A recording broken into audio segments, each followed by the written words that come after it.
बंदी छोड़ सतगुरु रामपाल जी महाराज जी की जय हो। सत्साई भगत जी, वैसे तो विकास भगत जी ने आपकी बात का जवाब दे दिया है, परमात्मा ने दास से ही वीडियो बना दिया है। फर्क इतना है कि विकास भगत जी आपके सवाल को थोड़ा सा समझ नहीं पाए। आप जी ने लिखा है यदि जुएं और कीड़े लग जाएं तो एक होता है लग जाना, एक होता है पड़ जाना। विकास भगत जी उन्होंने ये समझा कि आपके जो पशु हैं उनको कीड़े पड़ गए, तो उन्होंने उसी हिसाब से आपकी शंका का समाधान किया है, जो बिल्कुल उचित है। क्योंकि अब बहुत सारे भगत यहाँ पे ये सवाल कर देंगे कि भाई विकास भगत जी के इस जवाब के अगेंस्ट कि भाई वो जो कीड़े हैं जो उस गाय या भैंस के अंदर जो पड़े हुए हैं, आप कह रहे हो कि भाई आप दवाई वगैरह का इस्तेमाल कर सकते हो, तो वो कीड़े भी तो परमात्मा की आत्माएं हैं, क्या वो जीव हत्या नहीं होगी? देखिए भगत जी, यहाँ में विचार करना पड़ेगा। हम जिस काल के लोक में रहते हैं, यहाँ हम बहुत सारे ऐसी चीजें हैं जिनसे हम चाहकर भी नहीं बच सकते भगत जी। तो उन चीजों के लिए परमात्मा ने हमारे को कॉमन सेंस दी है, और वो करने से फिर हमारे को दोष नहीं लगता है। देखिए, गाय या भैंस या बैल या ऊंट, ये किसान के एक तरीके से मित्र होते हैं। ये किसान को दूध दही छाछ वगैरह देते हैं। बैल खेतों में काम करता है, जिससे किसान अपना अन्न उत्पादन करता है। और यदि उसको कीड़े पड़ जाएं तो भगत जी उस स्थिति में हम किसी भी वेटनरी डॉक्टर की सलाह ले सकते हैं, और पशु चिकित्सक जो भी हमें सलाह दे कि भाई वो जो घाव हो रहा आप उसमें पेट्रोल डालिए, उनको मारने के लिए हटाने के लिए आप उसमें कपूर डालिए, या वो कोई मेडिसिन दे उनको मारने की, तो भगत जी वो सलाह लेने में हमें कोई दिक्कत नहीं है। वो प्रयोग हम कर सकते हैं, उसमें हमारे को दोष नहीं है भगत जी, क्योंकि वो पशु हमारे अधीन है, हमारे अंडर में है। वो हमारी जिम्मेदारी है उसको राहत प्रदान करना।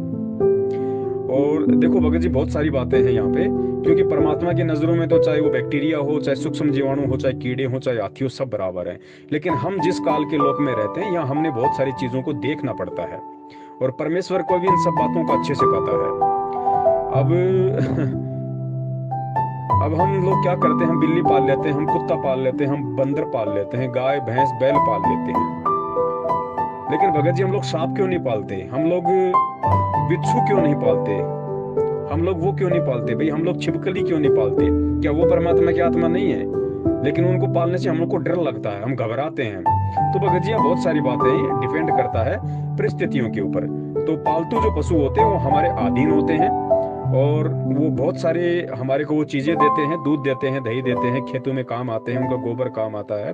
तो हमारी जिम्मेदारी बनती है कि हम उनको खाना भी खिलाएं, हम उनकी सुरक्षा भी करें, देखभाल भी करें, हम उनको अन्य जानवरों से भी बचाएं।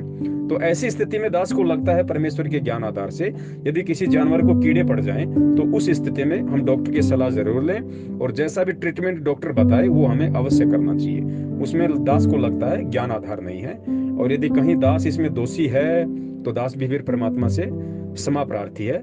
लेकिन दास को लगता नहीं, जहां तक परमात्मा प्रेरणा कर रहे हैं, कि इस तरीके से हमें कोई दोष होगा। सत साहिब, जय हो बंदी छोड़ की। और एक बात और बताई विकास भगत जी ने कि भाई विश्वास और भक्ति ये बहुत ज्यादा काम आती है। बिल्कुल सत्य बात है, क्योंकि परमेश्वर सत्संग में कहते हैं कि जिस घर में परमात्मा की वाणी चलती है, आरती सत्संग सुमरन होता है, ज्योत जलती है, वहां पे उस व्यक्ति के जो पशु होते हैं उसको भी परमात्मा राहत प्रदान करता है। उसको भी यदि कोई हानि होनी होगी तो परमात्मा उस जीव की रक्षा करता है। तो भक्ति तो मुख्य है ही, और जब भक्ति हमारी सुचारू रूप से मर्यादित होकर सही तरीके से जिस दिन चलने लग जाएगी भगत जी, उस दिन परमात्मा ना पशु का बाल बाका होने देगा, ना परमात्मा हमारा कोई बाल बाका होने देगा। ये तब तक की समस्याएं हैं जब तक इस संसार में परमात्मा की भक्ति एक रस नहीं हो जाती है, और जब तक हम गुरु को परमात्मा मान के एक विश्वास और दृढ़ता के साथ भक्ति शुरू नहीं करते हैं, तब तक ये समस्याएं हैं। वरना परमात्मा वही है जो पहले था। अंतर केवल आप और हमारे अंदर है, हमारे विश्वास में कमी है, परमात्मा में कमी नहीं है। सत साहिब, जय हो बंदी छोड़ के।